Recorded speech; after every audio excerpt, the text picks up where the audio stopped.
नमस्कार, सगरमाथा प्राइम समाचारमा स्वागत छ। म जयन्ती पुडासेली। नमस्कार, म ज्योति पौडेल। सबैभन्दा पहिले मुख्य समाचार।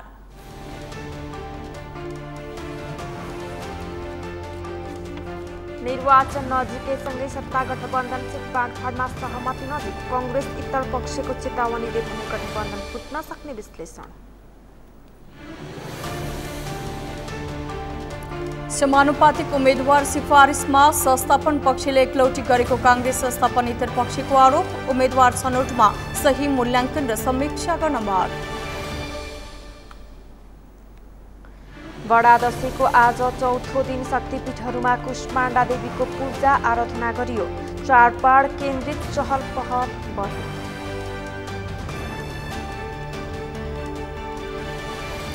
दशैंका लागि उपत्यकाबाट आआफ्नो थाकथलो जानेहरूको संख्या बढ्यो। फुलपाती आउन बाँकी छँदै 10 लाखभन्दा बढीले उपत्यका छाडे। र फियान आँधीका कारण अमेरिकाको फ्लोरिडा राज्य प्रभावित। हालसम्म 2 को मृत्यु, हजारौं सर्वसाधारण सुरक्षित स्थानमा सारियो।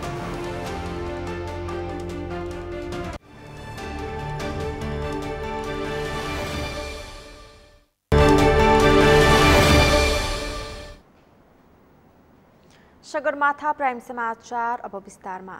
निर्वाचनको मिति नजिकैसँगै सत्ता गठबन्धनमा पेचिलो बन्दै गएको बीच सिट बाँडफाँडको सहमतिको अन्तिम बिन्दुमा पुगेको छ। दलहरू सिट बाँडफाँडको विषयमा नजिक पुगेकै बेला कांग्रेसको संस्थापन इतर समूहले भने विद्रोहको चेतावनी दिएको छ। इतर समूहको विद्रोहका कारण गठबन्धन फुट्न सक्ने विश्लेषण समेत हुन थालेको छ। तर दलहरूले भने सत्ता गठबन्धन एक भएर निर्वाचनमा जाने दाबी गरेका छन्। अमृत ढकालको रिपोर्ट। सत्ता गठबन्धनमा पेचिलो बनिरहेको सिट बाँडफाँड निर्वाचनको मिति नजिकैसँगै सहमतिको बिन्दुमा पुगेको छ। 1.5 महिनादेखि छलफल गर्दै आएका दलहरूले समानुपातिको बन्द सूची बुझाएसँगै बाँडफाँडको सहमति नजिक पुगेका हुन्। 2074 सालको संघीय निर्वाचन, हालै सम्पन्न स्थानीय तहको निर्वाचन र शीर्ष नेताहरूको निर्वाचन क्षेत्रलाई प्रमुख आधार बनाएर सिट बाँडफाँडको मापदण्ड बनाएका दलहरूले 90% भन्दा धेरै क्षेत्रहरूमा सहमति जुटाइसकेको दाबी गरेका छन्। अब प्राप्त जानकारी अनुसार चाहिँ करिब यो हुन्छ नि, यो फाइनल टच भन्छ नि, अन्तिम रूप दिइदैछ। दलहरू सिट बाँडफाँडको सहमति नजिक पुगे पनि नेपाली कांग्रेसका अधिकांश नेता कार्यकर्ताले भने कांग्रेसले एकल बहुमत ल्याउने गरी मात्रै गठबन्धन गर्न बालुवाटारलाई निरन्तर दबाब दिँदै आएका छन्। दलीय हैसियत नभएका ठाउँमा पनि गठबन्धनका नाममा भागवण्डा गर्दा त्यसले विद्रोह उत्पन्न गर्न सक्ने भन्दै संस्थापन इतर समूहले बालुवाटारलाई चेतावनी दिएको छ। गठबन्धनलाई सघाउने, चुनाव जिताउने, तर यदि उहाँले गरेको निर्णयबाट भोलि निर्वाचन जितेन भने, भोलि गठबन्धनले अपेक्षित परिणाम ल्याएन भने के गर्ने त भन्दा सभापतिज्यूले सभापतिको पद छोड्ने। मैले भनिसकेँ, चितवन 3 मा म उम्मेदवार हुन सक्छु भनेपछि निर्णय त हाम्रो भएको छैन, समूहले निर्णय त गरेको छैन। मैले आफ्नो विवेकले भने, मैले देखेको भने, मैले लड्न त पाएँ नि त, पाउनु त नागरिकको नेता हो। म चाहिँ एउटा नेपालको नागरिक हुँ, मेरो नागरिक अधिकार प्रयोग गर्छु। एमालेका कतिपय नेताहरूले डाक्टर शेखर कोइराला समूहलाई गरेको निर्वाचनमा तालमेलको प्रस्तावले पनि बालुवाटारलाई झस्काएको छ। सिट बाँडफाँडको विषयलाई सहमतिको नजिक पुर्याएका बेला कांग्रेस संस्थापन इतर समूहको खबरदारीले गठबन्धनलाई असर गर्न सक्ने समेत विश्लेषण भएको छ। यद्यपि गठबन्धनका नेताहरूले भने निर्वाचनका बेला कांग्रेसमा हुने विवादलाई सामान्य रूपले लिनुपर्ने भन्दै निर्वाचनसम्म गठबन्धनलाई कुनै तलमाथि नहुने दाबी गरेका छन्। एमालेले देखाएको प्रलोभनमा कमसेकम शेखर र गगन भनौँ न गुट भन्नुहुन्छ, उहाँहरू जानुहुन्न जस्तो मलाई चाहिँ। किनभने उहाँहरूलाई चाहिँ ओलीजीको र एमालेको जुन यो सत्ता पाउने बेलामा चाहिँ जसरी पनि फुकाउने, पछि जितिसकेपछि लात मार्ने प्रवृत्तिसँग पनि परिचित हुनुहुन्छ। त्यसैले मलाई लाग्दैन यो केसमा चाहिँ नेपाली कांग्रेस चाहिँ फुट्छ र गठबन्धन टुट्छ। सत्तारूढ दलहरूका अनुसार 165 निर्वाचन क्षेत्रमध्ये 150 भन्दा बढी निर्वाचन क्षेत्रमा पूर्ण रूपमा सहमति जुटिसकेको छ। हालसम्म नेपाली कांग्रेसले 83, माओवादी केन्द्रले 36, एकीकृत समाजवादीले 14, जनता समाजवादी पार्टीले 13 र राष्ट्रिय जनमोर्चाले 2 सिट लिने सहमति भएको छ। सत्ता गठबन्धनमा सहभागी भएका डाक्टर बाबुराम भट्टराई र वामदेव गौतमलाई पनि 1-2 दिनभित्रै व्यवस्थापन गर्ने सत्ताधारी नेताहरूको भनाइ छ। सगरमाथा टेलिभिजनका लागि क्यामेरामा सम्पूर्ण लम्सालका साथमा अमृत रकाल, काठमाडौँ। नेपाली कांग्रेसको शेखर कोइराला पक्षले चियापान कार्यक्रम गरेको छ। आज काठमाडौँमा नेताहरूले चियापान र दशैं तिहार विशेष शुभकामना आदान प्रदान कार्यक्रम गरेका हुन्। कोइराला पक्षको खबरदारी अभियानद्वारा आयोजित चियापान कार्यक्रममा पार्टी महामन्त्री गगन कुमार थापादेखि अर्जुन नरसिंह केसी, चन्द्र भण्डारी लगायतका नेताहरू उपस्थित थिए। कोइराला पक्षले पार्टीको आन्तरिक एकता, समान अवसर र न्याय हुनुपर्ने माग राख्दै आएको छ। कोइराला पक्षधरले प्रधानमन्त्री एवं पार्टी सभापति शेरबहादुर देउवाले एकलौटी रूपमा समानुपातिक तर्फको बन्द सूची आयोगलाई बुझाएको आरोप लगाउँदै समुचित न्याय हुनुपर्ने माग राख्दै आएको छ। आगामी मङ्सिरमा हुने प्रतिनिधि सभा र प्रदेशसभा निर्वाचनको सिट बाँडफाँडमा सम्मानजनक रूपमा टिकट पाउनुपर्ने माग गर्दै आएको शेखर पक्षले हिजो पार्टी केन्द्रीय कार्यालय सानेपामा धरना दिएको थियो। पार्टी कमिटीहरूमा सम्मानजनक स्थान नपाएको भन्दै शेखर पक्षले विभिन्न कार्यक्रम गरी विरोध जनाउँदै आइरहेको छ। कोइराला पक्षले चियापान कार्यक्रमलाई पनि विरोधकै कार्यक्रमको रूपमा लिएको छ।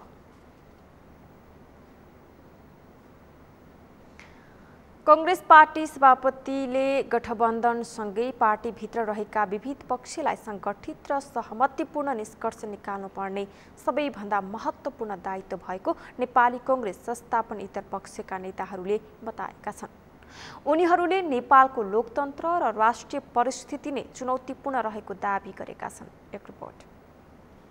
नेपाली कांग्रेसका केन्द्रीय सदस्य अर्जुन नरसिंह केसीले नेपालको लोकतन्त्र र राष्ट्रिय परिस्थिति नै चुनौतीपूर्ण रहेको दाबी गरेका छन्।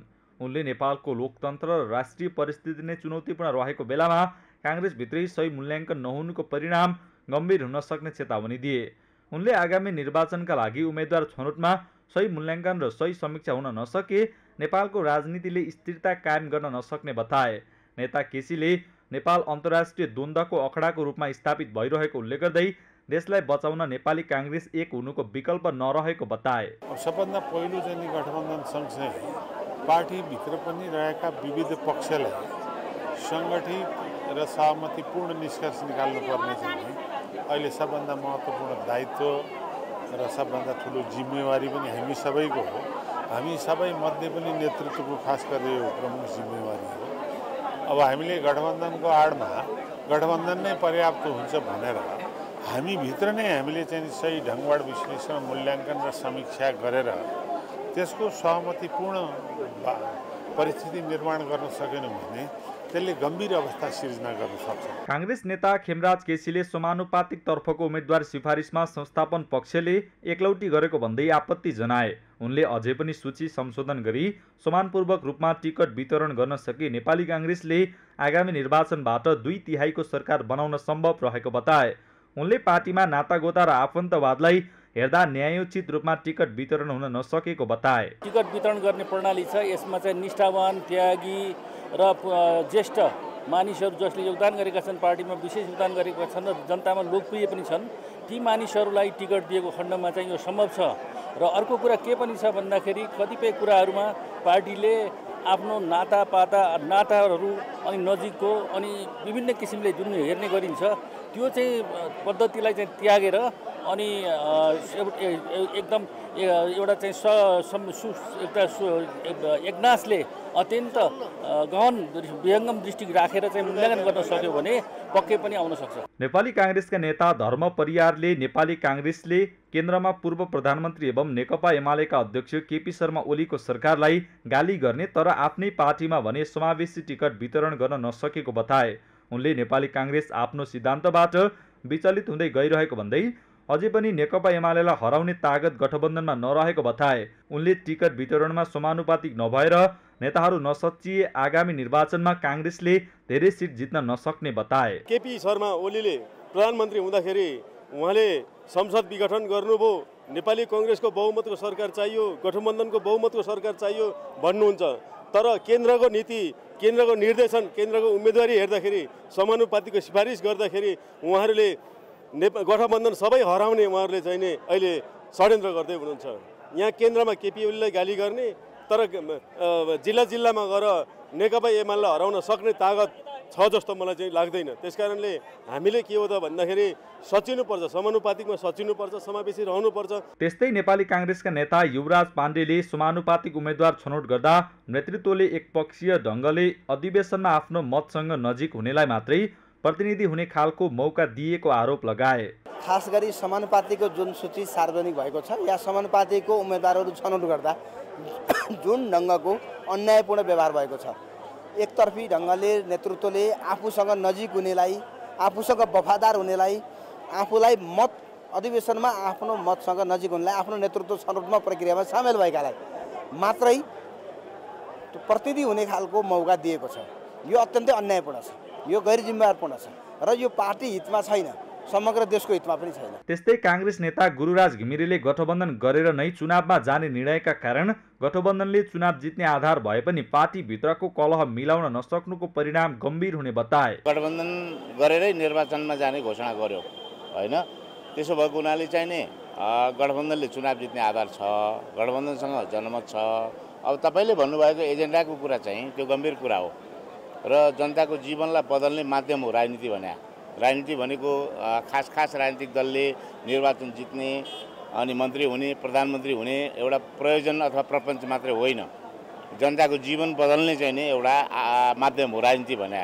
गठबन्धनको नाममा होस् अथवा दलले बहुमत ल्याएर सरकार बनाएपछिको कुरा होस्। त्यस्तै काङ्ग्रेस नेता अजय बाबु शिवाकोटीले समानुपातिक तर्फको उम्मेद्वारको सूचीका कारण संस्थापन पक्षकै नेताहरू पनि विरोधमा गएको दाबी गरे। मुस्लिम आयोगका अध्यक्ष समीम मिया अन्सारीले नेपालमा हिन्दू मुस्लिम बीचको द्वन्द्व चर्काउने प्रयास भइरहेको टिप्पणी गर्नुभएको छ। आज मुस्लिम आयोगको केन्द्रीय कार्यालयमा एक कार्यक्रमको आयोजना गरी आयोगले बडा दशैं एवं शुभ दीपावलीको शुभकामना आदान प्रदान कार्यक्रममा बोल्दै उहाँले यस्तो टिप्पणी गर्नुभएको हो। अध्यक्ष अन्सारीले नेपालका केही जिल्लाहरूमा हिन्दू मुस्लिमको सुमधुर सम्बन्ध र धार्मिक सहिष्णुतालाई खलल पुर्याउने प्रयास भइरहेको भन्दै यसबाट बच्न जरुरी रहेको उल्लेख गर्नुभयो। उहाँले प्रतिगामी तत्त्वहरूबाट धार्मिक सहिष्णुतालाई खलल पुर्याउन अवाञ्छनीय गतिविधि भइरहेको बताउनुभयो।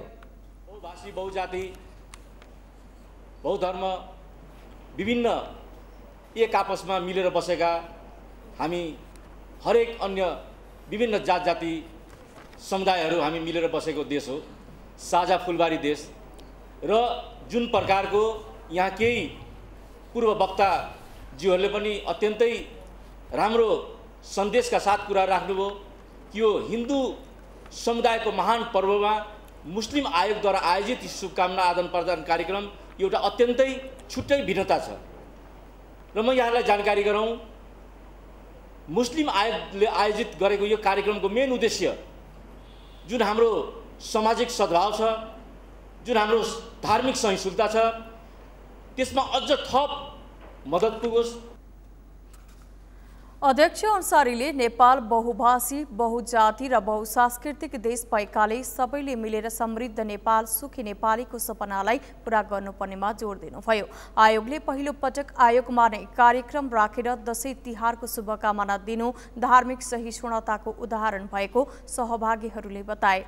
कार्यक्रममा काठमाडौँ महानगरपालिकाकी उपमेयर सुनिता जंगुल, नेपाल प्रहरीका प्रतिनिधि, मानव अधिकार आयोगका प्रतिनिधि, राष्ट्रिय दलित आयोगका प्रतिनिधिहरूको उपस्थिति थियो।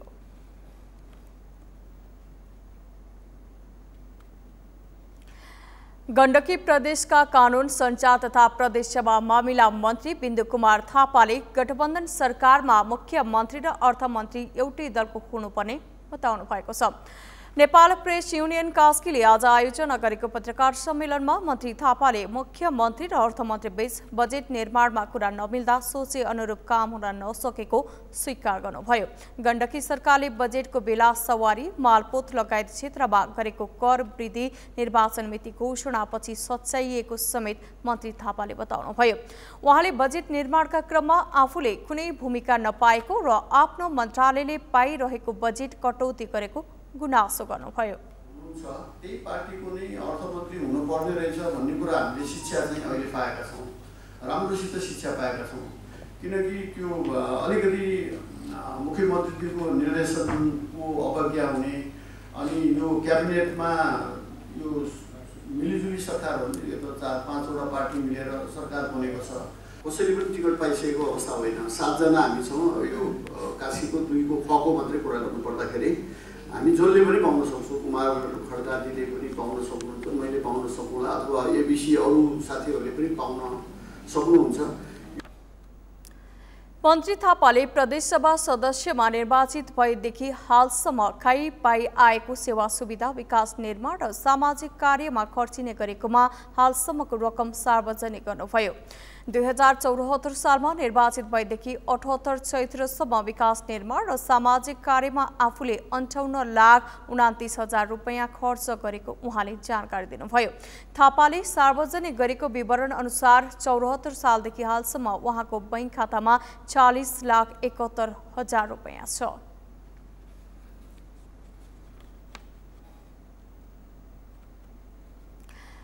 राष्ट्रिय सभाका पूर्व सचिव स्वर्गीय राधेश्याम भट्टराई प्रति संसद सचिवालयले श्रद्धाञ्जली व्यक्त गरेको छ। आज संघीय संसद सचिवालयले एक औपचारिक कार्यक्रमको आयोजना गर्दै राष्ट्रिय सभाका पूर्व सचिव स्वर्गीय राधेश्याम भट्टराई प्रति श्रद्धाञ्जली व्यक्त गरेको हो।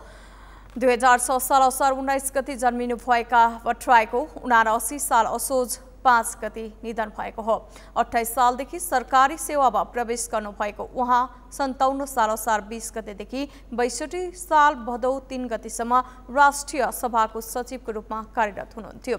राष्ट्रिय सभाका सचिव राजेन्द्र फुइयाले पूर्व सचिव भट्टराईले संसद सेवामा पुर्याउनु भएको योगदान र उहाँको असल व्यक्तित्व आफूहरूका लागि प्रेरणादायी भएको उल्लेख गर्नुभयो। पूर्व सचिव भट्टराईको नेपाली भाषा र साहित्यमा समेत उल्लेखनीय योगदान रहेको उहाँले बताउनुभयो।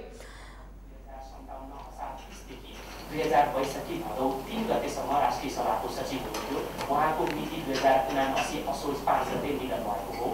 संसद सेवामा उहाँले पुर्याउनु भएको योगदान र उहाँको असल व्यक्तित्व हामी सबैका लागि प्रेरणादायी छ। नेपाली भाषा र साहित्यमा समेत उहाँले उल्लेखनीय योगदान गर्नुभएको छ। दुःखको यस घडीमा स्वर्गीय भट्टराईप्रति हार्दिक श्रद्धाञ्जली अर्पण गर्दै उहाँका शोक सन्तप्त परिवारजनप्रति गहिरो संवेदना व्यक्त गर्दछु। श्रद्धाञ्जली कार्यक्रममा संसद सचिवालयका कर्मचारीहरू, स्वर्गीय भट्टराईका परिवारका सदस्य तथा उहाँसँग नजिकबाट संगत गर्नेहरूको उपस्थिति रहेको थियो।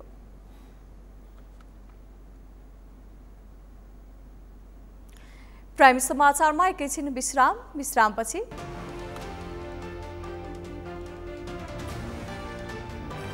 दशैंका लागि उपत्यकाबाट आफ्नो थाप्थलो जानेहरूको संख्या बढ्यो। फुलपाती आउन बाँकी छँदै 10 लाख भन्दा बढीले उपत्यका छाडे।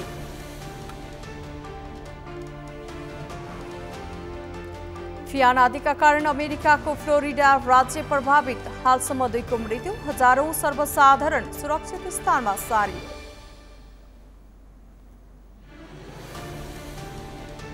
र पहिलो टी20 अन्तर्राष्ट्रियमा घरेलु टोली भारतको जित, पाहुना टोली अफ्रिका 8 विकेटले पराजित।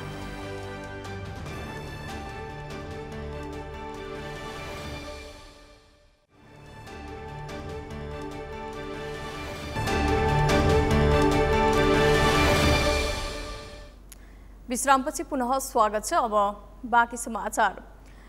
हिन्दू नेपालीहरूको महान पर्व बडा दशैंको आज चौथो दिन। आज दशैंघर तथा पूजा कोठामा 9 दुर्गा मध्येकी कुष्माण्डा देवीको पूजा आराधना गरिएको छ। नवरात्रको अवधिभर पहिलो दिन शैलपुत्री, दोस्रो दिन ब्रह्मचारिणी, तेस्रो दिन चन्द्रघण्टा, चौथो दिन कुष्माण्डा, पाँचौं दिन स्कन्दमाता, छैठौं दिन कात्यायनी, सातौं दिन कालरात्रि, आठौं दिन महागौरी र नवौं दिन सिद्धिदात्रीको पूजा आराधना गरिन्छ। नवरात्रभर देशका विभिन्न शक्तिपीठहरूमा दर्शन गर्न भक्तजनको घुइँचो लाग्ने गर्छ। विशेष गरी काठमाडौँको नक्साल भगवती, शोभा भगवती, भद्रकाली, काभ्रेको नाला भगवती, काभ्रेकै पलाञ्चोक भगवती मन्दिर, ताप्लेजुङको पाथीभारा, धरानको दन्तकाली, गोर्खाको मनोकामना, सप्तरीको छिन्नमस्ता, पोखराको विन्ध्यवासिनी, भोजपुरको सिद्धकाली मन्दिरमा विशेष पूजा आराधना हुने गर्छ।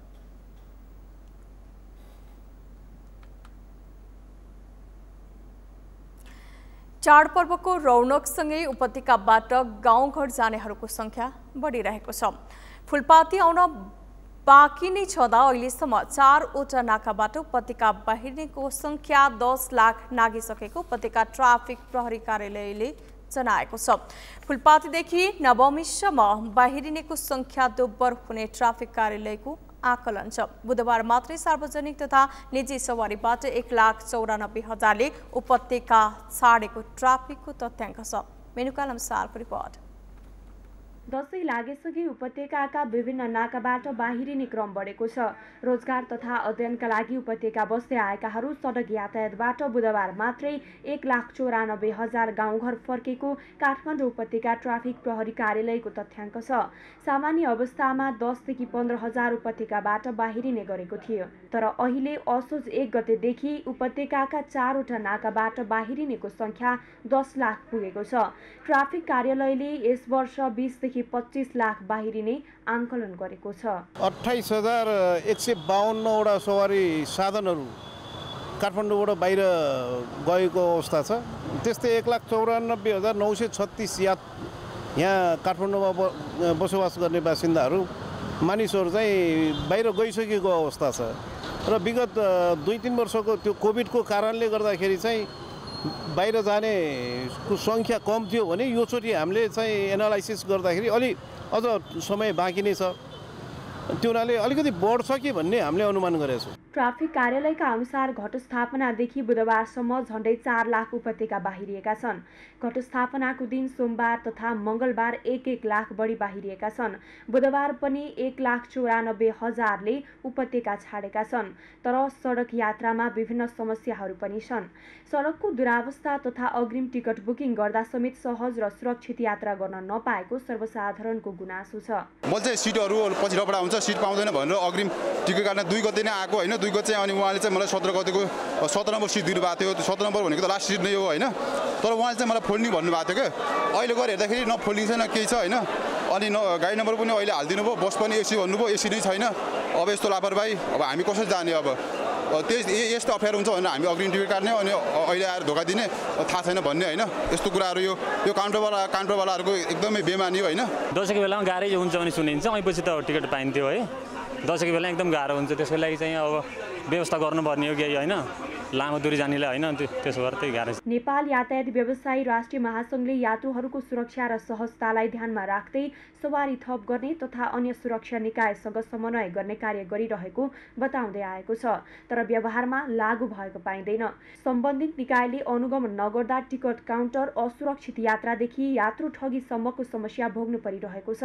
साथै सडकको दुरावस्थाले यात्रामा कठिनाई थपेको छ। यसतर्फ सम्बन्धित निकायले तदारुकता देखाउन जरुरी छ। सगरमाथा टेलिभिजनका लागि क्यामेरामा के सप्तिमल सेनाका साथमा मेनुका लम्साल, काठमाडौँ। दशैं लगायत नेपालीहरूका पर्वहरूमा हरेक वर्ष घुइँचो लाग्ने व्यावसायिक सहर बाँकेको नेपालगञ्जमा अझैसम्म दशैंको कुनै रौनक देखिँदैन। पर्वको आगमनसँगै करोडौंको व्यापार व्यवसाय हुने आशामा बसेका व्यवसायीहरू खुला सिमानाका एवं सरकारको नीतिका कारण व्यापार नहुँदा चिन्तित छन्। बाँकीबाट मधु पौडेलको रिपोर्ट। दशैंलाई विभिन्न ढंगले परिभाषा गरे पनि व्यवसायीहरूका लागि यो थुप्रै व्यापार हुने पर्व हो। दशैंको बेला नियमित भन्दा बढी व्यवसाय हुने गर्छ। कोरोनाले लथालिङ्ग भएको व्यवसाय अझै तङ्ग्रिन सकेको छैन। बाँकेका व्यवसायीहरूका लागि अन्तिम आशाको रूपमा रहेको दशैंले पनि अहिलेसम्म उत्साह जगाउन सकेको छैन। व्यवसायीको हितका लागि खास नीति नहुँदा अवस्था खस्किएको उनीहरूको गुनासो छ। बाँके जिल्ला तथा मध्यपश्चिमको मुख्य व्यापारिक केन्द्र नेपालगञ्जका पसलहरूमा अहिले व्यवसाय शून्य जस्तै छ। पर्वको आगमन भएको अवसरमा करोडौंको व्यवसाय गर्ने तयारीमा रहेका व्यवसायीहरू सरकारका अस्पष्ट नीतिहरूका कारण समस्या भएको बताउँछन्। मान्छेसँग नेपालको जनतासँग पैसाको खाँचो छ, त्यो बेला पनि हाम्रो सरकारले यस्तो यस्तो नियमहरू लगाएको छ जसले गर्दा हामीलाई व्यापार गर्न धेरै गाह्रो भएको छ। धेरै आइटममा एलसी लगाएको छन्। अब एलसीमा के हुन्छ भने हामीले पहिला एलसी खोलेर पहिले नै पैसा जम्मा गर्नुपर्छ, त्यसपछि माल मगाउनुपर्छ। माल मगाउनका लागि एडभान्स पैसा दिएपछि अब हामीले कसरी कारोबार गर्छौँ। हाम्रो धेरै जसो लगानी चाहिँ पहिला हामीले पनि थोरै गरेर पनि उधारो पाउँदैन नि। अब हाम्रो एलसी लगाएर हामीले चाहिँ पहिले नै एडभान्स पैसा दिनुपर्छ र फेरि माल बिक्री गर्नुपर्छ। अब अब यस्तो गर्दा गर्दा हाम्रो बाना पनि अब एलसीमा पनि कस्तो हुन्छ भने खर्च बढी लाग्छ। एउटै आइटम मगाउँ भने एलसीमा ठिकै हुन्थ्यो, तर हाम्रो बाना धेरै हुन्छ। भारतीय सीमा क्षेत्र नजिक रहेको नेपालगञ्ज मध्य र सुदूरपश्चिमको मुख्य व्यापारी केन्द्र हो, तर पछिल्लो समय खुला सिमानाबाट तस्करी सामानहरू निर्बाध नेपाल भित्रिँदा आफ्नो व्यवसाय नभएको अर्का व्यापारी बताउँछन्। सबै यो रुपडियाको बर्डर खोलिदिनाले गर्दा हाम्रो व्यापारमा केही पनि छैन, आधा भन्दा पनि आधा छैन, एकदम आधाको आधा पनि छैन। बुहानी दोहोऱ्याउने बने यो खुल्ला सीमाले गर्दा पनि अब क्यारिङहरू पनि गर्छन्, जताबाट पनि उनीहरूले फेसिलिटी पाएकै छन्। अनि रुपडियाको नाका बन्द गरिदिएपछि अलि हुन्थ्यो कि भन्ने, पोहोर सालको लकडाउनमा त नाका बन्द गर्नाले गर्दा व्यापार थियो, लकडाउनमा थियो, बरु अहिले लकडाउन छैन र पनि व्यापार छैन। हाम्रो अब सानोतिनो व्यापार केही नभने 15-20 हजारको बेच्थ्यौँ भने अहिले 2000 पनि बेच्दैनौँ। यस्तै आर्थिक बजारमा पूर्ण प्रतिस्पर्धा गर्न नसकिरहेका व्यापारीहरू भने अनलाइन व्यवसायलाई सरकारले खुला छोड्दा पनि आफ्नो व्यवसाय ठप्प भएको गुनासो पोख्दछन्। योभन्दा राम्रो त बरु कोभिड पछिको पोहोरको दशैँ पनि अलि धेरै राम्रो भयो। यो पालि त सम्पूर्ण सबै प्रक्रिया मिलेर पनि व्यापार धराशायी भएकै छ। व्यापारीहरू यस्तो बर्खामा छन्, चर्को ब्याज, ब्याङ्कको चर्को ब्याजले गर्दा अब मान्छेले ऋण लिएको, अब ऋण धान्नै गाह्रो भइरहेको छ। पहिला त व्यापार नहुनु कारणको अनलाइन सपिङ, एउटा अनलाइन सपिङले गर्दा व्यापारीहरूलाई साह्रै मर्कामा पर्यो। उनलाई भाडा तिर्नु पर्दैन, उनले डेलिभरी चार्जमा खासै एकजना मान्छे राखेर घरमा स्टक राखेर व्यापार गर्न सकिन्छ हेर्नु है। त्यसले गर्दा बहुत गाह्रो भइरहेको। बाँके जस्तै भारतसँग सिमाना जोडिएका उद्योग वाणिज्य सङ्घ तथा स्थानीय तहमा रहेका वाणिज्य सङ्घ परिवर्तन गरी उत्पादनमुखी व्यवसायमा ध्यान दिनुपर्ने यहाँ अगुवा व्यवसायीहरू बताउँछन्। कारण के छ भनेपछि हाम्रो जुन एउटा पोलिसी छ, त्यो पोलिसी खालि आयातमुखी पोलिसी हो, उत्पादनमुखी पोलिसी नभएको कारणले गर्दा हामी चाहिँ आज यो स्थितिमा पुगेको छ। विगत 2 वर्षदेखि कोभिडको समस्याले गर्दा व्यापारिक र आर्थिक क्षेत्र एकदमै ध्वस्त भएको अवस्था छ। त्यसमा पनि अहिले सरकारले जुन एउटा ब्याङ्कहरूले जुन एउटा कर्जाको जुन दर रेट थियो त्यो दर रेट पनि बढाएको छ। ब्याज दरहरू अहिले म्याक्सिमम अत्याधिक के भन्छन् वृद्धि भएको छ, जसले गर्दा फेरि वृद्धि गर्दै पनि कर्जाको फ्लो पनि छैन। दसैँ होस् अथवा अन्य पर्वका समेत लगानी उठाउन नसक्नुको कारणमा चर्को ब्याज पनि प्रमुख कारण रहेको व्यवसायीको ठम्याइ छ। यस विषयमा स्थानीय, प्रदेश एवं सङ्घीय सरकार गम्भीर हुनुपर्ने देखिन्छ। सगरमाथा टेलिभिजनका लागि बाँकेबाट मधु पौडेलको रिपोर्ट। दशैंको अवसरमा नयाँ नोटको प्रयोग पनि प्रमुख आकर्षण हो। उपत्यकाका बैंकहरूमा अहिले नयाँ नोट साट्नेहरूको घुइँचो देखिन्छ। राष्ट्र बैंकले भदौ 29 गतेदेखि नयाँ नोट साट्ने व्यवस्था गरे त अहिलेसम्म 33 अर्ब रुपैयाँ सट्टै भइसकेको जनाएको छ। राष्ट्र बैंकमा मात्रै अहिले दैनिक 10 करोड रुपैयाँको नयाँ नोट सट्टै हुने गरेको छ। अभिषेक सुनारको रिपोर्ट। नेपाल राष्ट्र बैंकले प्रत्येक वर्ष दशैंको समयमा सर्वसाधारणका लागि नयाँ नोट वितरण गर्ने गर्दछ। यो वर्ष प्रति व्यक्ति 18,500 का दरले नयाँ नोट पाउने व्यवस्था गरिएको छ। राष्ट्र बैंकले सरकारी बैंकलाई 35 करोड रुपैयाँ र अन्य वाणिज्य बैंकलाई 15 करोड रुपैयाँसम्म नयाँ नोट सट्टैका लागि उपलब्ध गराएको छ। भदौ 29 गतेदेखि नयाँ नोट वितरण गर्न सुरु गरेकोमा असोज 13 गतेसम्म देशभर 33 अर्ब रुपैयाँ रकम सट्टै भएको तथ्याङ्क छ। बैंकले बिहिबारसम्म 100 भन्दा तलका रुपैयाँका 13 अर्ब नयाँ नोट र ठुला दर 500 र 1000 रुपैयाँका नयाँ नोट 20 अर्ब गरी जम्मा 33 अर्ब रुपैयाँ सट्टै गरिसकेको बताएको छ। दशैंको प्रयोजनको लागि जनताले 13 अर्ब रुपैयाँ चाहिँ साना दरका नोटहरू सट्टै गर्नुभएको छ भनेदेखि बैंक तथा वित्तीय संस्थाहरूले भुक्तानी प्रयोजनको लागि भनेर चाहिँ सर्वसाधारणलाई चाहिँ वितरण गर्नको लागि अथवा सट्टै गरिदिनको लागि निक्षेप भुक्तानी गर्नको लागि भनेर 20 अर्ब गरेर जम्मा 33 अर्ब रुपैयाँ चाहिँ बजारमा गएको बेहोरा यहाँलाई चाहिँ जानकारी गराउन चाहन्छु। दैनिक करिब 1000 जनाले 10 करोड रुपैयाँ नयाँ नोट सट्टै गरेको नेपाल राष्ट्र बैंकको तथ्याङ्क छ। गत वर्ष साना दरका 8 अर्ब रुपैयाँ नयाँ नोट सट्टै भएकोमा यो वर्ष बढेर 13 अर्ब रकम सतही भइसकेको बैंकले जनाएको छ। राष्ट्र बैंकको काउन्टरबाट चाहिँ अस्तिसम्म 800 जना जतिको हाराहारीमा हुन्थ्यो भनेदेखि हिजो र आज चाहिँ करिब 950 950 देखि 1000 व्यक्तिहरूले चाहिँ सटै गरेर लानुभएको छ र एक दिनमा राष्ट्र बैंकको यो चाहिँ काउन्टरबाट सर्वसाधारणको लागि करिब 10 करोड रुपियाँ चाहिँ पब्लिकमा चाहिँ सटै गरेको बेहोरा पनि म यहाँलाई जानकारी गराउन चाहन्छु। गत सालको तुलनामा गत साल 8 अरब मात्रै सटै भएको हो र यसपालि बजारमा लिक्विडिटी छैन भनेर भन्दै पनि हामीले सर्वसाधारणको लागि काठमाडौँ उपत्यका र देश बाहिर अथवा चाहिँ हाम्रा अरू उपत्यका बाहिरका अरू ब्रान्चहरूमा समेत गरेर 13 अरब सानो दरको नोटहरू सटै भएको हुनाले गत सालभन्दा डेढी रकम चाहिँ सटै भएको बेहोरा पनि म यहाँलाई जानकारी गराउन चाहन्छु। राष्ट्र बैंकमा नयाँ नोट सटहीका लागि 25 जना कर्मचारी खटिएका छन्, तर घण्टौसम्म लाममा बस्नुपर्ने विगतका समस्या भने अझै यथावत छ। नयाँ नोट साट्न आउनेहरू घण्टौं लामो उभिन बाध्य छन् भने साट्न पाइने 18,500 रुपैयाँ दसैँका लागि अपुग हुने गुनासो गरेका छन्। सुरुमा पहिला माथि टोकन लिएर मात्रै आउनुपर्छ, टोकन लिएर पनि मान्छेले त्यता देखा हुन्न है, उताबाट आउँदाखेरि देखा हुन्न। अब लाइन बस्नु पर्यो, घाम छ होइन, अब बस्नु व्यवस्था छैन, त्यही हो, सहज छैन। धेरै मान्छेहरूलाई पनि त्यतिकै छिराउनु भयो होइन, हामीले देखिहाल्यौँ। अलिक बसिदिने भिजाउने वृद्धहरूलाई त छिराउनु त ठिकै हो होइन, अरू मान्छेहरूलाई पनि छिराउनु त चाहिँ राम्रो लागेन मलाई। हामी यहाँ 2.5 घन्टादेखि बसिरहेको छौँ, त्यो चाहिँ अलिकति अनम्यानेज्ड फिलिङ भयो। कसैले त्यो 18,500ले मात्रै काम चल्ने भए त उहाँहरूको लागि त लाइन बस्नु ठिक लाग्यो, तर कसैले त धेरै चाहिने अवस्था पनि छ नि त, त्यो हुँदा त कम लाग्ने। अब शास्ति बोकेर त लाइन त बस्यो, तर 18,500ले मात्रै नपुग्ने पनि अवस्था छ। सीमित रकम दिँदाले आफूलाई मात्र हुन्छ क्या, गाउँमा अब काका बडाउ होइन यताउता कसैलाई दिउँ भन्दा पनि तपाईँको अब त्यो सम्भव छैन क्या। त्यो सीमित बनाउनु, अब यो लाइन 5-6 घन्टा लाइन बस्नुपर्ने होला अब यो बेलुकासम्म हेर्दा त है। नेपाल राष्ट्र बैंकले असोज 14 गतेसम्म मात्रै नयाँ नोट सटही हुने बताएको छ। बैंकले शुक्रबार मात्रै साना र ठुला दरका गरी करिब 4 अर्बको नोट सटही हुने अनुमान गरेको छ। सगरमाथा टेलिभिजनका लागि क्यामेरामा प्रताप लामाका साथ अभिषेक सुनार, काठमाडौँ।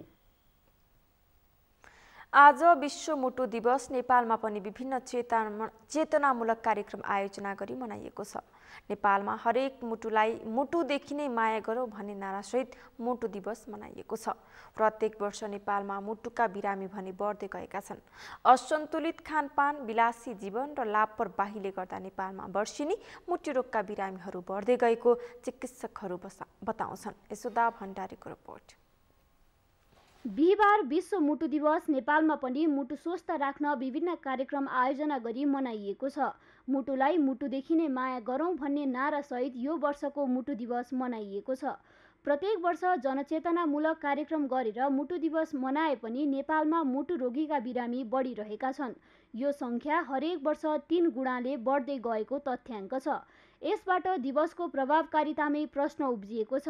विश्वभर वर्षेनी 1,86,00,000 मानिसको मुटु सम्बन्धी रोगबाट मृत्यु हुने गरेको तथ्याङ्क छ। नेपालमा मात्रै वर्षेनी 15,000 भन्दा बढी हृदयघातका बिरामी थपिने गरेका छन्। यो सङ्ख्या प्रत्येक वर्ष बढ्दो छ। अस्वस्थकर खानपान र विलासी जीवनशैलीले गर्दा मुटु रोगको बिरामी हुने गरेको चिकित्सक बताउँछन्। हाम्रो तनाव, हाम्रो खानपिन, चुरोट खैनी, सुर्ती, रक्सी, धुम्रपान, मद्यपान, त्यसपछि निन्द्रा, राम्रो निन्द्रा छैन। अब यी सबै कुराले र जन्मजात कोही मान्छेको कोलेस्ट्रोललाई शरीरले राम्रोसँग ठाउँमा राख्न नसक्ने, जसले गर्दा रक्तनलीमा गएर कोलेस्ट्रोल थुप्रिने अनि छिटो उमेरमा, सानै उमेरमा बोसो जमेर हार्ट एट्याक हुने, जेनेटिकली प्रिडिस्पोज मान्छेहरू जुन चाहिँ यङ मान्छेहरूमा हुनसक्छ भने। अर्को भनेको एक्सर्साइज नगर्ने, सिडेन्ट्री लाइफस्टाइल भन्छ, खानपिन धेरै खाने तर काम फिजिकल एक्टिभिटी नगर्ने मान्छेहरू, त्यस्तो मान्छेमा पनि मुटुको हार्ट एट्याक बढी हुने गर्छ। अर्को भनेको डायबिटिज भएको मान्छे जसको सुगर कन्ट्रोल छैन, ब्लड प्रेसर हाई भएको मान्छे जसको ब्लड प्रेसर कन्ट्रोल छैन। अब यस्तो मान्छे कोही बाथ रोगको अरू अन्य रोगको औषधि खाइरहेको मान्छे, जुन चाहिँ शरीरमा इन्फ्लामेसन भनेको शरीरमा सुनिने चिजहरूको लागि औषधि खाइराख्नु भएको छ भने त्यस्तो मान्छेहरूमा पनि मुटुको हार्ट एट्याक चाहिँ बढी हुने गर्छ। 1 दशक अगाडि 50 वर्ष नागेपछि मात्र मुटु सम्बन्धी समस्या देखिने गरेकोमा अहिले युवा र बालबालिकालाई नै मुटु सम्बन्धी समस्या देखिन थालेको छ। चिल्लो, पिरो, भुटेका र तारेका जस्ता जङ्क फुडको बढ्दो आकर्षणले समस्या बढिरहेको चिकित्सकहरूको ठम्याइ छ। नेपालमा मुटुका बिरामीहरू वर्षेनी बढ्दै जाँदा ग्रामीण र दुर्गम जिल्ला धेरैले समयमै उपचार नपाएर ज्यान गुमाउनु परेको छ। ग्रामीण र दुर्गम जिल्लामा सामान्य प्राथमिक उपचारको व्यवस्था भए पनि मुटु रोग उपचार गर्ने ठुला अस्पतालहरू नभएको चिकित्सकको भनाइ छ। सेवा चाहिँ अब हाम्रो प्राइमेरी हेल्थ सेन्टर हेल्थ पोस्टदेखि नै सेवा त छ, तर अब ठुलो मेजरै हार्ट एट्याक भइहाल्यो भने अब त्यस्तो मान्छेलाई टाढाबाट लिएर आउन भनौँ न अस्पतालले ल्याउन हाम्रो मनमोहन कार्डियो थोरेक्सिस सेन्टर गङ्गालाल हृदयरोग केन्द्र जस्ता सेन्टरमा ल्याउनलाई कहिलेकाहीँ टाढाबाट ल्याउँदा 2 दिनै लाग्ने, त्यो भएपछि 2 दिनसम्म टाइमली उपचार भएर भने मृत्यु पनि हुनसक्ने अथवा जिन्दगीभर मुटुको रोगी भएर बाँच्नुपर्ने स्थिति हुन्छ। मुटुको बेलैमा उपचार नगर्दा धेरैले अकालमा ज्यान गुमाउनु परेको छ। व्यस्त दिनचर्याले गर्दा आफ्नो शरीरको ख्याल नगर्दा पनि मुटु रोग हुने गर्छ। हरियो सागपात खाने, प्रशस्त पानी पिउने, पोषणयुक्त सन्तुलित खाना खाने र दैनिक व्यायाम गर्ने हो भने मुटु रोगबाट बच्न सकिने चिकित्सकहरूको सुझाव छ। सगरमाथा टेलिभिजनका लागि क्यामेरामा सुनिल कोलीका साथमा यशोदा भण्डारी, काठमाडौँ। विश्व मुटु दिवस बिहिबार नेपालमा पनि विभिन्न कार्यक्रम आयोजना गरी मनाइएको छ। मुटुलाई मुटुदेखि नै माया गरौँ भन्ने नारासहित यो वर्षको मुटु दिवस मनाइएको छ। प्रत्येक वर्ष जनचेतनामूलक कार्यक्रम गरेर मुटु दिवस मनाए पनि मुटु रोगी भने वर्षेनी बढिरहेका छन्। यो संख्या हरेक वर्ष 3 गुणाले बढ्दै गएको तथ्याङ्क छ। यसै सन्दर्भमा आज हामीले सर्वसाधारणलाई सोधेका छौँ, मुटु स्वस्थ राख्न के गर्नु पर्ला? हेरौँ उनीहरूको भनाइ उनीहरूकै शैलीमा।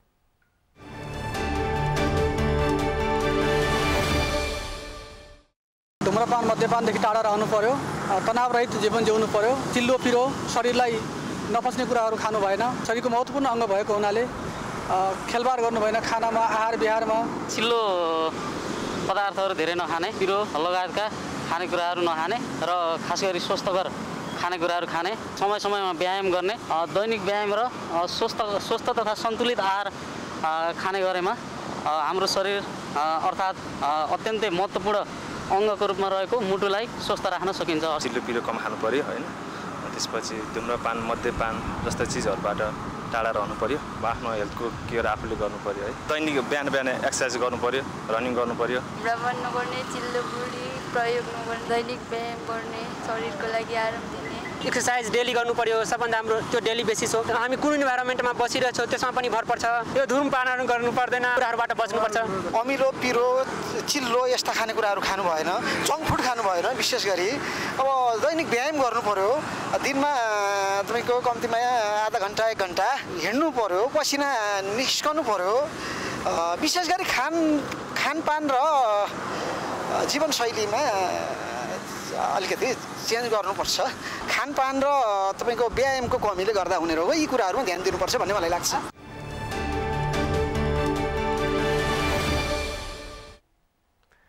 नेपालको राष्ट्रिय सुरक्षाका चुनौती र नेपालले अख्तियार गरेको राष्ट्रिय सुरक्षा नीति सम्बन्धी पुस्तक विमोचन भएको छ।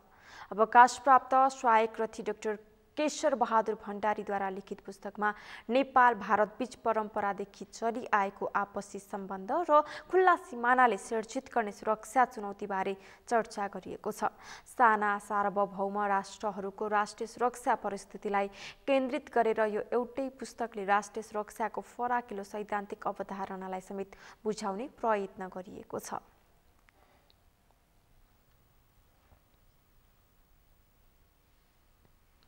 सगरमाथा प्राइम समाचारमा एकैछिन विश्रामपछि।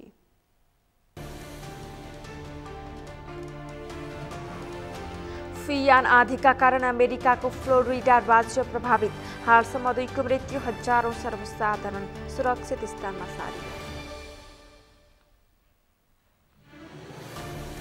र पहिलो T20 अन्तर्राष्ट्रियमा घरेलु टोली भारतको जित, पाहुना टोली अफ्रिका 8 विकेटले पराजित।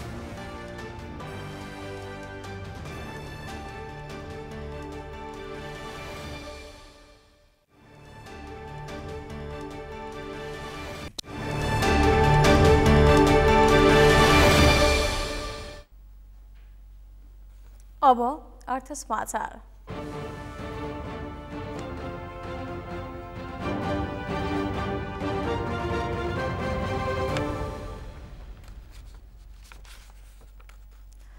नेपाल राष्ट्र बैंकका डेपुटी गभर्नर बमबहादुर मिश्रले बैंकको ब्याज दर वृद्धि अस्थायी भएकाले व्यवसायीहरू आत्तिनुपर्ने अवस्था नरहेको बताउनु भएको छ। डेपुटी गभर्नर मिश्रले बैंकको ब्याज दर बढ्ने सामान्य भएको भन्दै वृद्धि भएको ब्याज दर चाँडै घट्ने दावी गर्नुभयो। मिश्रले मुलुकको अर्थतन्त्र अप्ठ्यारो अवस्थामा नभएको बताउनुभयो। उहाँले पछिल्लो समय विदेशी मुद्रा सञ्चितमा ठूलो योगदान पुर्याउने रेमिट्यान्स प्रत्येक महिनामा बढ्दै गइरहेको बताउनुभयो। मल्ल सरले भने जस्तो गर्दै केही बढिरहेको छ। यो एक किसिमको ट्रेन्ड हो, ट्रेन्ड अप एन्ड डाउन भइरहन्छ। हामीहरू आत्तिनुपर्ने स्थिति रहँदैन। अहिलेको अर्थतन्त्रमा जुन किसिमबाट हामीहरूले हेरिरहेका छौँ, हामीहरू हरेक महिना यहाँहरूलाई पस्किन्छौँ, त्यो तथ्य पस्किन्छौँ। हामीहरू कुनै कुरा बोकेर ल्याएर मेनिपुलेट गरेर निकाल्दैनौँ। त्यो पस्केको तथ्यलाई हेर्ने हो भनेदेखि हामीहरू धेरै अप्ठ्यारो अवस्थामा छैनौँ। म रिपिट गर्न चाहन्छौँ, धेरै अप्ठ्यारो अवस्थामा छैनौँ। यसले हामीलाई के दर्शाउँछ भनेदेखि संसारभरको हावा एकातिर लागिरहेछ, हामी अर्कातिर मुभमेन्ट गर्न चाहिँ अलिक गाह्रो पर्ने हुन्छ र त्यो हावा सँगसँगै हामी अहिले बगिरहेका छौँ। कार्यक्रममा बैंक तथा वित्तीय संस्था परिसंघ नेपाल सिबिफिनका अध्यक्ष पवन कुमार गुल्लालले नेपालमा अब आर्थिक क्रान्तिको आवश्यक रहेको उल्लेख गर्नुभयो। अध्यक्ष गुल्लालले नेपालमा विगतमा सबै खालका क्रान्ति भएको भन्दै अब कृषि क्रान्ति मार्फत आर्थिक क्रान्तिको आवश्यक भएको बताउनुभयो। क्रान्ति हामीले धेरै क्रान्ति गर्यौँ, सबै किसिमको क्रान्ति गर्यौँ। हामी देशमा लोकतन्त्र समेत लिएर आयौँ, सबै किसिमको कुरा कामीहरू भयो। तर कोही त आर्थिक क्रान्ति हाम्रो अन्नदाताहरूलाई चाहिँ हामीले दिएको टेवा, हाम्रो अन्नदाता भनेको हाम्रो किसान, उहाँहरूलाई चाहिँ हामीले कोही 2/3 जनताको लागि हामी कुरा मात्रै गर्छौँ, त्यसको पनि राजनीति गर्छौँ। कार्यक्रममा नेपाल चेम्बर अफ कमर्सका अध्यक्ष राजेन्द्र मल्लले तलब वितरण गर्नका लागि समेत बैंकबाट पैसा नपाएको गुनासो गर्नुभयो। उहाँले आफूले कर्मचारीको तलब खुवाउनका लागि 40 लाख रुपैयाँ निकाल्न खोज्दा उपत्यकाका 3वटै जिल्लामा रहेका बैंकमा पैसा नपाएको दावी गर्नुभयो। तलब दिनुपर्ने कुरा थियो, 40 लाख नगद झुन खोजेको पैसै छैन। भक्तपुरदेखि सबै बैंकमा जानुपर्ने, बल्ल बल्ल चिनेको मान्छे मार्फत बैंकमा उहाँहरू पैसा लिएर जानुपर्ने अवस्था भनेदेखि यो निकै नै नकारात्मक सिचुएसन छ र यसलाई चाहिँ व्यवस्थित गर्नको लागि यो बैंकमा चाहिँ 10 लाखसम्म आउने रुपैयाँ पनि यो खोजनीति गर्ने भन्ने कुरा चाहिँ यो पत्राचार भएको, राष्ट्र बैंकको निर्देशन भएको भन्ने कुरा आएछ। उहाँले मुलुकलाई आत्मनिर्भर बनाउनका लागि निजी क्षेत्रको भूमिका महत्त्वपूर्ण रहेको बताउनुभयो।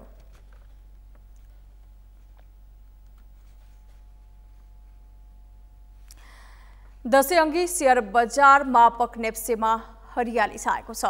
पछिल्लो समय लगातार रूपमा घट्दै गएको नेप्से परिसूचक 2 दिनदेखि सकारात्मक गति समातेको हो। दशैंअघिको अन्तिम कारोबार दिन बिहीबार नेप्से सूचक 16.29 अङ्कले बढेर 1853.676 बिन्दुमा पुगेको छ।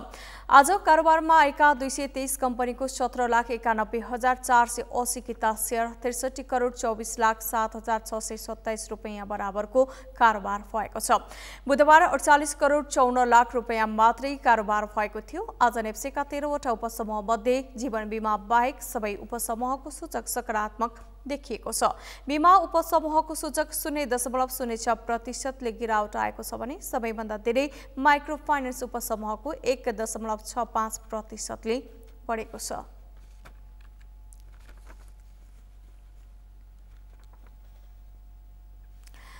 अटो एक्सपो दशैं कार मेलामा सेकेन्ड ह्यान्ड गाडी बेच्ने र किन्नेहरूको आकर्षण बढेको छ। क्यासन व्हीलले नेपालमा नै पहिलो पटक दशैं लक्षित अटो एक्सपो सुरु गरेको हो। सेकेन्ड ह्यान्ड गाडी किन्न र बेच्न चाहनेले अटो एक्सपो दशैं कार मेलामा पुरानो गाडी बेच्ने र नयाँ गाडी खरिद गर्ने सुविधा रहेको आयोजकले जनाएको छ। क्यासन व्हीलका निर्देशक सुभाष प्रधानले नेपालमा पहिलो पटक आफूसँग भएको गाडी बेच्न चाहनेहरूलाई एउटै छानामुनि ल्याउने प्रयासमा अटो एक्सपो आयोजना गरिएको बताउनुभयो। प्रधानले मेलामा 100वटा सेकेन्ड ह्यान्ड गाडीहरू बेच्ने लक्ष्य रहेको जानकारी दिनुभयो। मार्केटमा चाहिँ यसको प्र्याक्टिकलहरू एउटा विशेष रूपमा वृद्ध रूपमा चाहिँ यसमा छ। हामीले के गर्न खोजिरहेछौँ भने सपोज एउटा मेरो गाडी छ, मेरो गाडीको भ्यालुएसन 20 लाख रुपियाँ राखेको छु भने म रिकन्डिसनमा कतै गयो भने हो अब रिकन्डिसनले आफ्नो सर्टेन चार्जेसहरू राखेर आफ्नो अपरेटिङ कस्टहरू राखेर चाहिँ उहाँले एउटा सर्टेन एमाउन्ट हुन्छ नि 20 लाख गाडी छ भने 16 लाख 17 लाख रुपियाँ भ्यालुएसन गरिदिनुहोस्। तर मलाई थाहा छ कि त्यो गाडीको एक्चुअल भ्याल्यु 20 लाख रुपियाँ। तर त्यस्तो केसमा चाहिँ के हुन्छ नि त्यो 3-4 लाख रुपियाँको मार्जिन जुन छ त्यो स्वतः रिकन्डिसन हाउसलाई अथवा चाहिँ उहाँको अपरेटिङ खर्चहरूमा त हुन्छ भने हामीले चाहिँ के गर्यौँ भने नेपालको इतिहासमा पहिलोपटक कि हामीले चाहिँ एउटा एउटा भेन्यूमा चाहिँ मास कलेक्ट गरेर मस्ते मान्छेहरू गाडी बेच्न खोजेको मान्छेहरू चाहिँ एउटै छानामुनि आउनुहुन्छ। नेपालमा नयाँ गाडी किन्ने तर पुरानो गाडी के गर्ने भन्ने समस्या बढ्दै गएकाले यो एक्सपोले अन्योलतालाई चिर्ने आयोजकको भनाइ छ। मेला 14 गते शुक्रबारसम्म बिहान 10 बजेदेखि साँझ 6 बजेसम्म चल्नेछ।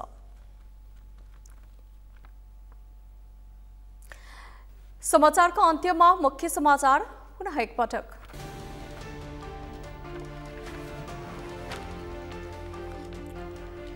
निर्वाचन नजिकैसँगै सत्ता गठबन्धन सिट बाँडफाँडमा सहमति नजिक, कांग्रेस इतर पक्षको चेतावनीले भने गठबन्धन फुट्न सक्ने विश्लेषण।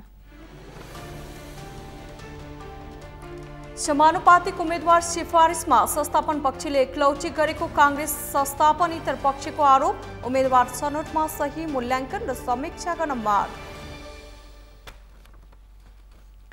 बडा दशैंको आज चौथो दिन शक्तिपीठहरूमा कुष्माण्डा देवीको पूजा आराधना गरियो।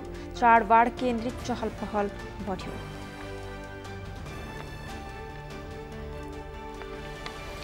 दशैंका लागि उपत्यकाबाट आफ्नो थाथलो जानेहरूको संख्या बढ्यो। फुलपाती आउन बाँकी छँदै 10 लाख भन्दा बढीले उपत्यका छाडे।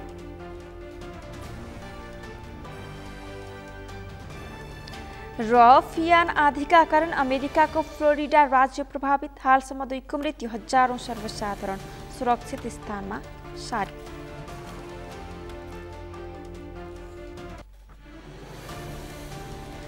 हौस् त सगरमाथा प्राइम समाचार अहिलेलाई सकियो। तपाईँ समाचार बुलेटिनका साथै सगरमाथा टेलिभिजनका सम्पूर्ण कार्यक्रम www.sagarmatha.tv मा पनि पढ्न र हेर्न सक्नुहुनेछ। साथै युट्युबमा youtube.com/sagarmatha.tv नेपालमा हेर्न सक्नुहुनेछ। तपाईँ हामीलाई फेसबुकमा पनि facebook.com/yastv नेपालमा फलो गर्न सक्नुहुनेछ। समाचारको शिखर, नेपालको गौरव, नेपालको पहिलो न्युज च्यानल सगरमाथा टेलिभिजन हेर्दै गर्नुहोला। नमस्कार।